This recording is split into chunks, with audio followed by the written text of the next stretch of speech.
वो केंद्रीय उर्वरक राज्य मंत्री के द्वारा प्रेस कॉन्फ्रेंस किया गया कि बिहार में उर्वरक की तस्करी, उर्वरकों के साथ कई तरह के उपादान जिसको बोलते हैं हम लोग नैनो यूरिया हो या सल्फर जाइम, इस तरह की चीज़ों को बिकने का आरोप उन्होंने लगाया। ऊंचे मूल्य पर खाद्य भी बेचने का उन्होंने आरोप लगाया। यह बहुत ही दुर्भाग्यपूर्ण है कि जिस समय भारतीय जनता पार्टी की सरकार दिल्ली में और बिहार में जब एक साथ चला रहे थे तो उनको यह सारी समस्याएं नहीं दिखाई दे रही थी, जबकि कई मीडिया चैनलों के द्वारा लगातार बिहार में इस संकट की तरफ पिछले 2 सालों से संकेत दिए जा रहे थे कि इस तरह की समस्या है। जबकि बिहार में भारतीय जनता पार्टी पिछले 17 साल से कृषि मंत्रालय को चलाने का काम किया। केंद्रीय उर्वरक मंत्री को सबसे पहले यह जवाब देना था कि 17 सालों में बिहार में उनकी क्या उपलब्धि रही जिसके बदौलत वो बिहार के किसानों को फ़ायदा पहुंचाने का दावा और दम्भ भर रहे हैं। और जिन समस्याओं के बारे में बोल रहे थे, क्या वो समस्याएं नई थीं या पहले से चली आ रही थीं? सबसे बड़ा सवाल कि समस्याएं थीं जिसके बारे में मंत्री बनते ही जो 1 महीना के तकरीबन हुए, हम इन समस्याओं की तरफ संकेत साफ शब्दों में किया था, जिसको मीडिया के बंधुओं में से एक वर्ग माना कि हम आलोचना ही अपनी सरकार कर रहे हैं, जबकि सही यही था कि यह समस्याएं गंभीर रूप से बिहार में पहले ही से हैं, जिस पर नकेल कसने की आवश्यकता है। और जिस तरह से 17 साल से बिहार में कृषि मंत्रालय को भारतीय जनता पार्टी ने बर्बाद किया, वह देश में कहीं भी देखने को नहीं मिलेगा। पूरे आंकड़े आपको देखने के बाद जो उर्वरक सप्लाई में मैं बता रहा हूं कि जिस समय बिहार में रोपनी होता है, रोपनी का समय होता है हमारा जुलाई और अगस्त, यही माना जाता है कि बिहार में रोपनी का उपयुक्त टाइम है। उन समय में फर्टिलाइजर की जो उपलब्धता रही वह यूरिया में रही 78%, डीएपी में 64%, एनपीके में हमारा 81% तथा एमओपी में केवल 45%। जब हम सभी चीज़ों को आंकड़े को हम समेकित रूप से देखें तो जब भारत सरकार ने जब फर्टिलाइजर पर्याप्त मात्रा में दिया ही नहीं, आपूर्ति किया ही नहीं, तो किस मुँह से आरोप लगाने के लिए वह लगा सकते हैं।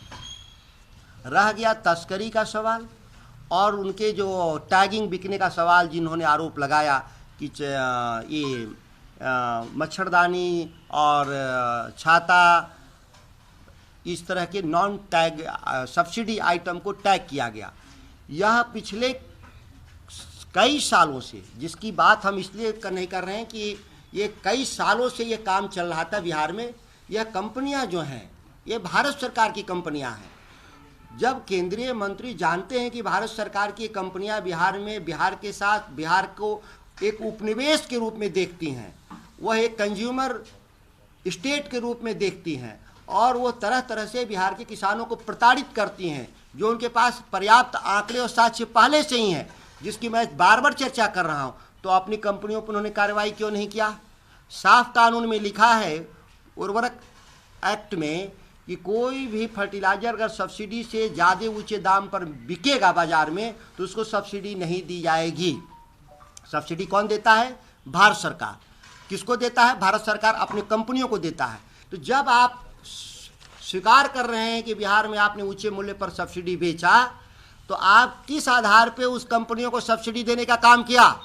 यह 2,25,000 करोड़ गवर्नमेंट ऑफ इंडिया ने जो सब्सिडी दिया, जिसमें बिहार का हिस्सेदारी 40,000 करोड़ सब्सिडी का हिस्सा होता है, जो लूट हुआ उसमें केंद्रीय मंत्री को जवाब देना चाहिए कि उन्होंने क्या कार्रवाई किया। सब्सिडी तो वो देते हैं, हमारा बिहार सरकार तो सब्सिडी नहीं देती, हम केवल बंटवाते हैं।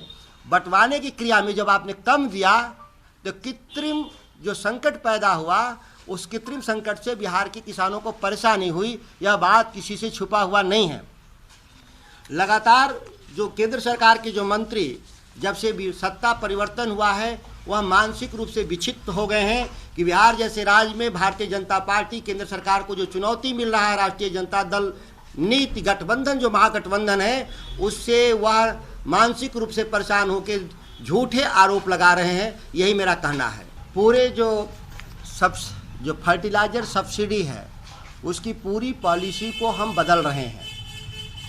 जो 17 सालों से जो कृषि मंत्री जो भारतीय जनता पार्टी के लोग थे, पूरी एलोकेशन की जो पॉलिसीज थी और जो लाइसेंसिंग पॉलिसी थी वह इस राज्य के किसानों के विरुद्ध था और कारोबारियों के पक्ष में था। वह केंद्र सरकार के इशारे पर वो काम करने वाले लोग थे। इसीलिए मैं पूरी एलोकेशन पॉलिसी को बदल चुका हूँ। इसीलिए आप देखेंगे कि जो फर्टिलाइज़र का जो जिस एरिया में ज़रूरत था वहाँ कम गया, जिस एरिया में ज़रूरत नहीं था वहाँ ज़्यादा गया। उसको हमने 1 महीने के भीतर लगभग 70-80% हमने उसको बैलेंस कर चुके हैं। क्योंकि जहाँ पहले बहुत गया है वहाँ हम रोक रहे हैं और जहाँ नहीं गया है उसको हम भरपाई कर रहे हैं। तो एक पॉलिसीज़ के जरिए मैंने कर दिया। दूसरा है लाइसेंसिंग पॉलिसी को हम बदलने के लिए कृत संकल्प हैं। उसमें हम लोगों को 1 महीने का वक्त और चाहिए, क्योंकि वह विभाग के से होते हुए कैबिनेट तक जाएगा और पूरी लाइसेंसिंग पॉलिसी को हम बिहार में बदल देंगे। कंपनियों को बिहार में हम अधिकार छीन लेंगे जो केंद्र की कंपनी है। सब्सिडी आइटम के साथ नॉन सब्सिडी आइटम बिहार में नहीं बिकने देंगे जब तक हम मंत्री हैं, और उन पर हम कड़ा नकेल कसेंगे। सबसे बड़ा चीज़ है कि हमने लगातार छापेमारी किया है बिहार में। हम जब से मंत्री बने हैं हमारे एक्शंस पहले के मुकाबले 2 गुना हुआ है, छापेमारी के तौर पर, FIR के तौर पे, या हमारा अनुज्ञप्तियों का निलंबन हो या बर्खास्तगी हो, वह पहले के मुकाबले में मैंने 2 गुना तेज़ी से इस काम को किया है। और इसीलिए आप देख रहे होंगे, कल एक न्यूज़ 18 में मैं परसों दिन दिख रहे थे, एक वो वीडियो चला रहे थे फर्टिलाइज़र का। जब मैंने पूछा न्यूज़ 18 के संवाददाता से कि किस आधार कहाँ का वीडियो है, मैं एक्शन लेना चाहता हूँ, तो जांच पड़ताल करके बताया गया कि यह वीडियो 1 महीना पुराना है। तो सवाल ये है कि आप मीडिया के बंधु कोई साक्ष्य दीजिए मुझे कि नहीं कहीं ये गड़बड़ी है। आपके पास वीडियो क्लिपेज हो या किसी के स्टेटमेंट हो या कोई ऑडियो क्लिप हो। अगर हम 24 घंटा में नहीं कार्रवाई करेंगे तो आप स्वतंत्र हैं मुझसे पूछने के लिए कि माननीय मंत्री जी ने आपने क्यों नहीं कार्रवाई किया। किसी के पास बेधड़क हमको आप भेजिए। आप मीडिया के जरिए दिखा सकते हैं वो भी दिखाइए, और नहीं तो मुझे व्हाट्सएप पर भेजिए। मैं कार्रवाई 24 घंटा में सुनिश्चित करूंगा। मैंने ऐसे गड़बड़ी करने वालों के खिलाफ मैंने पत्र लिख दिया है सरकार को कि इन पर हमको जांच रिपोर्ट मेरे सामने प्रस्तुत किया जाए कार्रवाई के लिए। निश्चित तौर पे जांच रिपोर्ट आएंगे और कार्रवाई करेंगे। जहां तक विभाग के वरिष्ठ अधिकारियों की ट्रांसफ़र और पोस्टिंग का सवाल है, यह कानून है कि माननीय मुख्यमंत्री जी का विशेषाधिकार है कि किस अधिकारी को मेरे विभाग में भेजेंगे काम करने के लिए। अब सवाल ये है कि वो ठीक है या नहीं है, तो उसकी जिम्मेदारी मैं इसलिए नहीं ज़्यादा ले सकता क्योंकि यह पहले से नियुक्त अधिकारी हैं जिन लोगों ने नियुक्ति करवाया होगा। हो सकता है कि पहले के कृषि मंत्री ने ही नियुक्ति कराया हो, लेकिन नियुक्ति तो मुख्यमंत्री जी के माध्यम से होता है, और पहले वाले मंत्री ने कराया होगा गड़बड़ लोगों को। लेकिन हमारे रिकमेंडेशन जाएंगे कि नए अधिकारी हमको दिए जाएं जो हम जिनसे हम काम को ले सकें, क्योंकि अंततोगत्वा अकेला व्यक्ति कोई काम नहीं करता, उसके लिए अधिकारियों की एक टीम होनी ही चाहिए। आप देख लीजिए, निश्चित तौर पर पहले के मुकाबले में कार्रवाई बढ़ी है हर मामले में, वही अधिकारी हैं।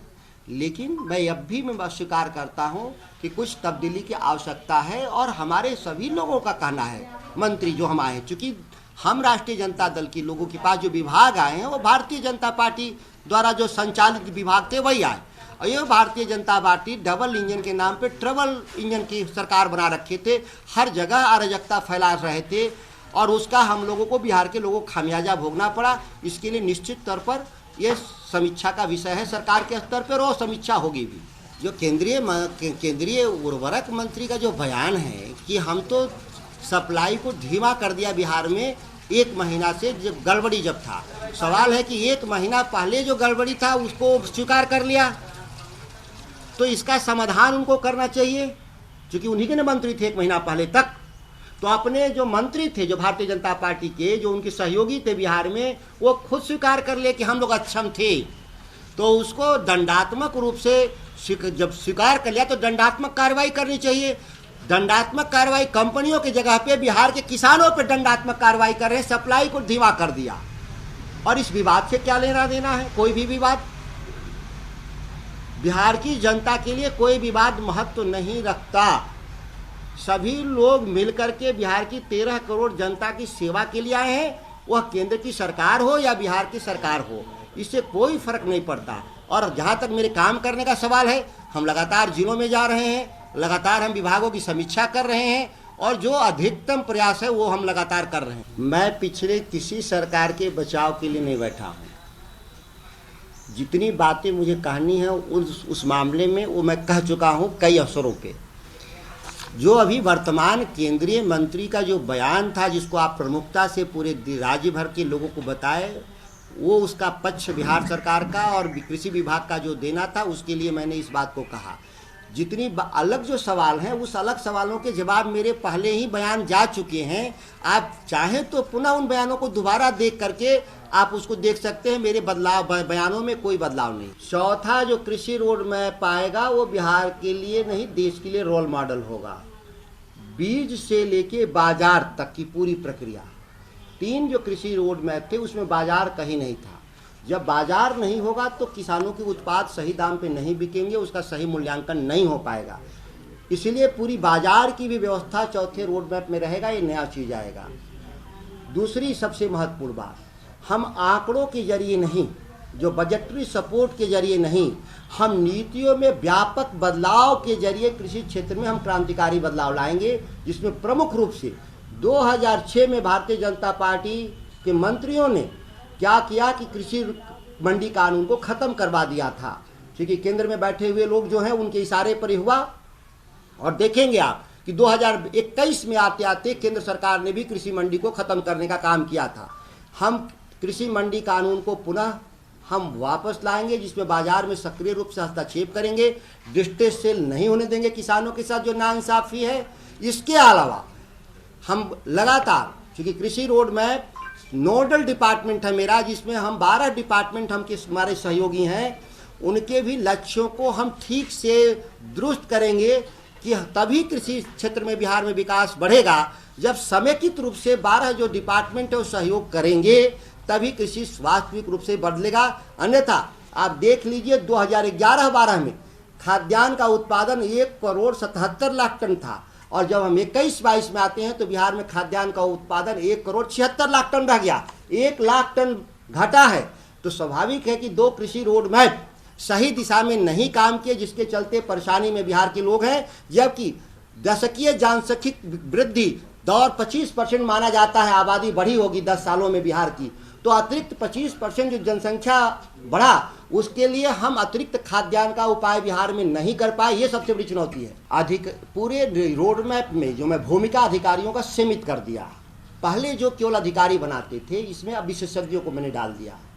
देश भर के विशेषज्ञों की परसों दिन आप देखे होंगे, करीब लगातार 12 घंटा मैंने उनके साथ जो अध्ययन, और देश भर के जो पद्मश्री थे, जो कृषि क्षेत्र में अच्छे काम किए थे, जिनको हमने बुलाया था, आमंत्रित किया था, उसमें आधे बिहार के थे और आधे बाहर के थे। तो हम विशेषज्ञों की भूमिका को मैं बढ़ा दिया हूँ। कृषि रोड मैप में अधिकारियों की भूमिका बहुत सीमित होगा, जो केवल बेस लाइन डेटा के जरिए ही उनको उसमें इंटरवेन करेंगे। पॉलिसीज कृषि क्षेत्र के किसान, फार्मर्स, कृषि विशेषज्ञ, साइंटिस्ट, कारोबारी, जो कृषि के क्षेत्र के कारोबार करने वाले लोग, यह सभी मिलकर इस बार तय करेंगे। इसीलिए आपको अलग दिखेगा कृषि रोड मैप।